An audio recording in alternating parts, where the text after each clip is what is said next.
100 metre தூரத்துல கூட என்னெல்லாம் இருக்குன்னு ஜூம் பண்ணி பாக்குற அளவுக்கு மிட் ரேஞ்ச் செக்மெண்ட்ல ஒரு மொபைல் போன் வந்திருக்கிற விஷயம் தெரியுமா?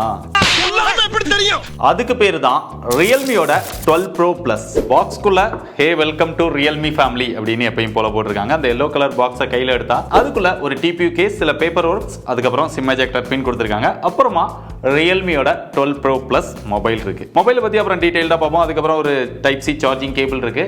67 வாட் சார்ஜிங் அடாப்டர் பாக்ஸ்க்குள்ளே கொடுத்திருக்காங்க. முதல்ல இதோட டிசைன் பார்த்தா Realme இந்த டிசைனை பத்தியே பயங்கரமா பேசினாங்க. அந்த அளவுக்கு ஏன் பேசினாங்க அப்படின்னா, இது ரோலெக்ஸ் வாட்சோட டிசைன் அப்படின்னு சொல்றாங்க. அவங்க கூட டை அப் பண்ணி அந்த மாதிரி ஒரு டிசைனை வந்து எடுத்துட்டு வந்திருக்காங்க. அதனால தான் அவ்வளோ இம்பார்ட்டன்ஸ் கொடுக்குறாங்க. பட் எனக்கு நம்ம போன சீரிஸ்க்கும் இந்த சீரிஸ்க்கும் அந்த டிசைன்ல வந்து பெருசா டிஃபரன்ஸ் இல்லாத மாதிரி தான் தெரியுது. போன டைம் 2 சர்க்கிள் மாதிரி கொடுத்து அந்த கேமரா வந்து ரவுண்டா பிளேஸ் பண்ணியிருந்தாங்க. பட் இந்த டைம் அந்த கேமரா வந்து ஸ்கொயர் ஷேப்ல பிளேஸ் பண்ணி அந்த சர்க்கிள் வந்து அப்படியே கொடுத்து வச்சிருக்காங்க. இந்த லைன் வந்து லாஸ்ட் டைமும் இருந்தது, அப்படியே தான் இந்த டைமும் இருக்கு. அப்புறம் அந்த பேக் வந்து லெதர் ஃபினிஷ் கொடுத்திருக்காங்க. கையில பிடிக்கிறதுக்கு நல்லா இருக்குது, பார்க்கிறதுக்குமே நல்லா இருக்குது. கீழ Realme அப்படின்னு சொல்லி அவங்களுடைய பிராண்டிங் கொடுத்திருக்காங்க.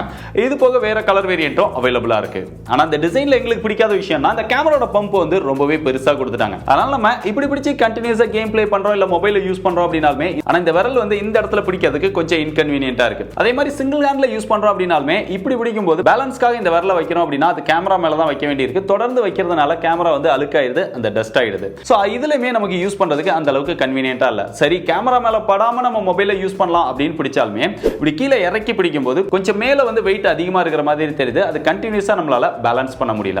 மத்தபடி டிசைன் வந்து பார்க்கிறதுக்கு நல்லா இருக்கு, ஆனா யூஸ் பண்றதுக்கு அந்த அளவுக்கு பெஸ்டா இல்ல. ஆனா இதோட வெயிட்னு பார்த்தா 196 கிராம் தான் இருக்கு. 200 கிராம்க்குள்ள கொண்டு வந்தது நல்ல விஷயம். திக்னஸ் பார்த்தாலுமே 8.75 mm தான் இருக்கு. அதுல பெட்டராவே பண்ணிருக்காங்க. இந்த மொபைலோட ஒரு பெரிய ஹைலைட்டே கேமரா தான். கேமரா வச்சு தான் Realme வந்து பயங்கரமா மார்க்கெட்டிங் பண்ணிட்டு இருக்காங்க. அந்த அளவுக்கு கேமரால என்னடா வித்தியாசமா கொடுத்திருக்காங்க அப்படின்னு கேட்டீங்கன்னா, இங்க பிரைமரி சென்சாரா 50 மெகாபிக்சல் சோனியோட IMX890 அப்படிங்கிற ஒரு சென்சார் கொடுத்திருக்காங்க. இதுக்கு OIS EAS ரெண்டு சப்போர்ட்மே கொடுத்திருக்காங்க. இதுல என்னடா புதுசா இருக்கு அப்படின்னு கேட்டீங்கன்னா, பிரைமரி சென்சார்ல புதுசா எதுவும் கிடையாது. இங்க செகண்டரி சென்சார்ல தான் ஒரு பெரிய விஷயம் பண்ணிருக்காங்க. 64 மெகாபிக்சல்ல பெரிஸ்கோப் லென்ஸ் வந்து கொடுத்திருக்காங்க வித் OIS சப்போர்ட்டோட. இது ஒரு சாம்சங் சென்சார். இது பொதுவா பிரீமியம் செக்மெண்ட்ல இருக்கக்கூடிய மொபைல்ஸ்ல தான் பெரும்பாலும் கொடுப்பாங்க. பட் Realme ஃபர்ஸ்ட் டைமா இந்த செக்மெண்ட்ல இத கொண்டு வந்திருக்காங்க. பெரிஸ்கோப் லென்ஸ் அப்படினா என்னன்னு கேட்டீங்கன்னா, டெலிஃபோட்டோட இன்னும் கொஞ்சம் ஒரு பெட்டரான சென்சார் அப்படின்னு சொல்லலாம். லாங்ல இருக்கக்கூடிய ஆப்ஜெக்ட் எல்லாம் நம்ம இன்னும் கொஞ்சம் க்ளோஸ் அப்ல நம்மளால போட்டோஸ் வந்து பெட்டரா எடுத்துக்க முடியும். சோ அதுக்கு யூஸ் ஆகக்கூடிய ஒரு இதுதான். இதுக்கு அப்புறமா கடைசியா மூணாவதா ஒரு 8 மெகாபிக்சல்ல ஒரு அல்ட்ரா வைட் ஆங்கிள் சென்சார் இதுல இருக்குது. சோ டோட்டலா ஒரு triple camera setup. Selfie camera அப்படின்னு பார்த்தாலுமே இங்க 32 மெகாபிக்சல் செல்ஃபி கேமரா கொடுத்திருக்காங்க.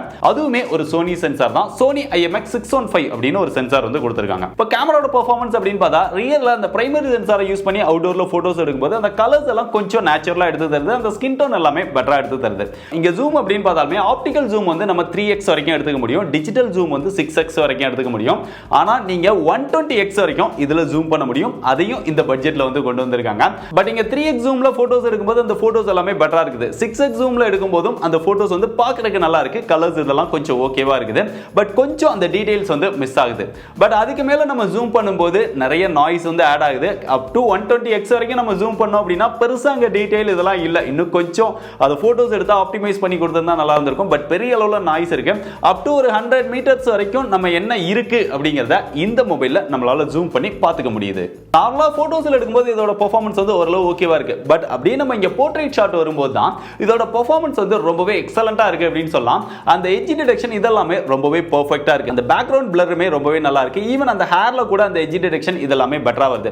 நீங்க நார்மலா எடுத்தாலும் சரி இல்ல 3x ல எடுத்தாலுமே எந்த ஒரு டீடைல்ஸுமே மிஸ் ஆகாம நம்மளால சூப்பரா போட்டோஸ் எடுத்துக்க முடியுது. அந்த டைனமிக் ரேஞ்சா இருக்கட்டும், கலர்ஸா இருக்கட்டும், இதெல்லாமே பெட்டரா வருது போர்ட்ரைட் ஷாட்ல. பட் இதெல்லாமே அவுட்டோர்ல நல்ல லைட்டிங் கண்டிஷன்ஸ்ல எடுக்கும்போது மட்டும் தான். பட் இன்டோர்ல வரோம் அப்படின்னா கொஞ்சம் அந்த ஃபேஸ் எல்லாமே கொஞ்சம் ஆயிலி ஃபேஸ் மாதிரி தான் எடுத்து தருது.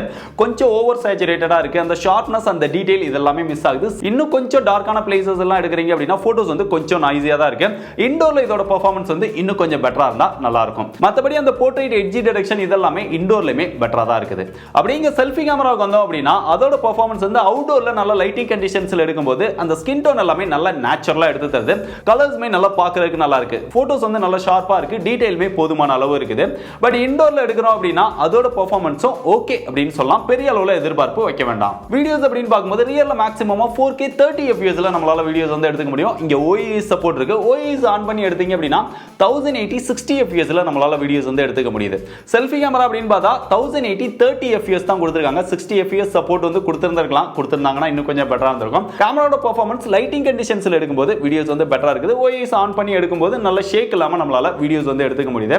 பட் கேமராவோட ஃபோக்கஸ் அப்படின்னு பார்க்கும்போது நம்ம போட்டோஸ் எடுக்கும்போதும் போர்ட்ரேட் எடுக்கும்போதும் அப்பப்போ மாத்தி எடுக்கும்போது அந்த ஃபோக்கஸ் வந்து இன்னும் கொஞ்சம் பெட்டரா இருந்தா நல்லா இருக்கும்னு நினைக்கிறேன். அப்படியே மொபைலோட டிஸ்ப்ளேக்கு வந்தா இந்த டைமும் 6.7 இன்ச்ல OLED டிஸ்ப்ளே கொடுத்திருக்காங்க. 120 Hz ரெஃப்ரெஷ் ரேட்டோட வந்து 240 Hz டச் சாம்பிளிங் ரேட்டும் கொடுத்திருக்காங்க. பீக் பிரைட்னஸா இங்க 950 nits கொடுத்திருந்தாங்க. லாஸ்ட் டைமும் கர்வ்டு டிஸ்ப்ளேவா கொடுத்திருந்தாங்க. இந்த டைமும் கர்வ்டு டிஸ்ப்ளேவா கொடுத்திருக்காங்க. இங்க பெசல்ஸ் அப்படின்னு பார்த்தாலுமே கிட்டத்தட்ட கொஞ்சம் ஈவனா இருக்கிற மாதிரி தான் தெரியுது. ஒரு ஃபுல் வியூ டிஸ்ப்ளே வந்து ஃபுல்லாவே கவர் பண்ணிருக்காங்க. மேக்ஸிமமா ஸ்கிரீன் டு பாடி ரேஷியோ வந்து 93% வரைக்கும் அச்சீவ் பண்ணிருக்காங்க. இது போக பெட்டரான விஷுவல் எக்ஸ்பீரியன்ஸ்க்காக HDR support, 100% DCI P3 colour gamut சப்போர்ட்டும் இருக்கு. விஷுவல் எக்ஸ்பீரியன்ஸ் அப்படின்னு பார்த்தாலுமே அந்த வீடியோஸ் பார்க்கும்போது கலர்ஸ் எல்லாம் நல்லா எடுத்து தருது. நல்ல வைப்ரண்டான ஒரு டிஸ்ப்ளேவா இருக்கு. டச் ரெஸ்பான்ஸும் ரொம்பவும் நல்லா இருக்குது. அப்படியே நம்ம வீடியோஸ் பார்க்கும்போது சவுண்ட் எக்ஸ்பீரியன்ஸ் பெட்டரா இருக்கணும் அப்படிங்கிறதுக்காக இங்க ஹைரஸ் டால்பி அட்மாஸ் சப்போர்ட்டோட டுயல் ஸ்டீரியோ ஸ்பீக்கர் கொடுத்திருக்காங்க. சவுண்ட் எக்ஸ்பீரியன்ஸ் இதெல்லாம் மியூசிக் கேட்கும்போதும் சரி வீடியோஸ் பார்க்கும்போதும் நல்லா இருக்குது. பட் நம்ம வால்யூம் வந்து ஒரு 75% மேல வைக்கிறோம் அப்படின்னா அந்த வைப்ரேஷன் வந்து கொஞ்சம் பின்னாடி வந்து அதிகமா இருக்கிற மாதிரி ஒரு ஃபீல் ஆகுது. நீங்க கேஸ் போடாம இப்படி கையில வச்சு பாக்குறீங்க அப்படின்னா அது நம்மள கொஞ்சம் டிஸ்டர்ப் பண்ணுது. அதே மாதிரி Realme எப்பவும் போல ஃபிங்கர் பிரிண்ட் சென்சாரும் அண்டர் டிஸ்ப்ளே ஃபிங்கர் பிரிண்ட் சென்சாராவே கொடுத்துட்டாங்க. அது ரொம்பவே ஃபாஸ்டா அக்யூரேட்டா இருக்குது. சாஃப்ட்வேர்னு பார்த்தா இந்த டைம் Realme வந்து கொஞ்சம் பெட்டர் பண்ணிருக்காங்க அப்படின்னு சொல்லலாம். அவுட் ஆஃப் தி பாக்ஸ் இங்க லேட்டஸ்ட் வெர்ஷனான Realme UI 5.0 Android 14 ஓட கொடுத்துட்டாங்க.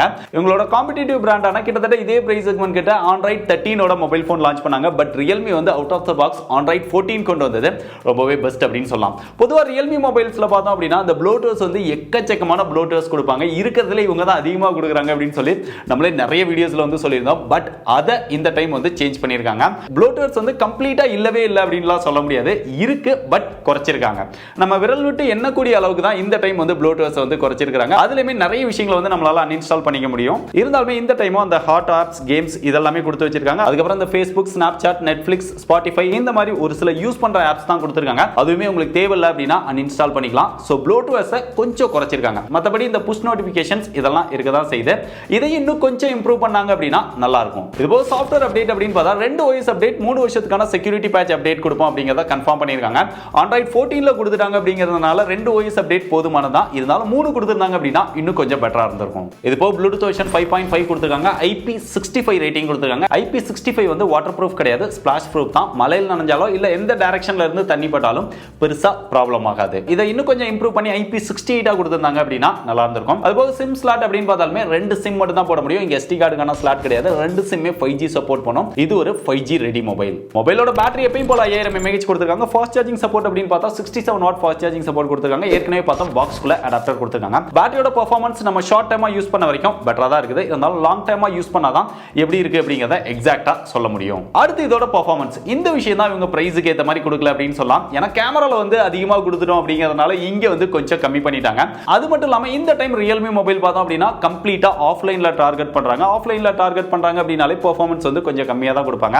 சோ அந்த வகையில இந்த மொபைல்ல Snapdragonோட 7s Gen 2 அப்படிங்கிற ஒரு ப்ராசஸர் வந்து கொடுத்திருக்காங்க. இது 6 லட்சத்துக்கு மேல Antutu ஸ்கோர் வரும் அப்படின்னு சொல்லி பிராண்ட்லாம் கிளைம் பண்ணாங்க. பட் நம்ம செக் பண்ணப்ப 5,76,000 வந்தது.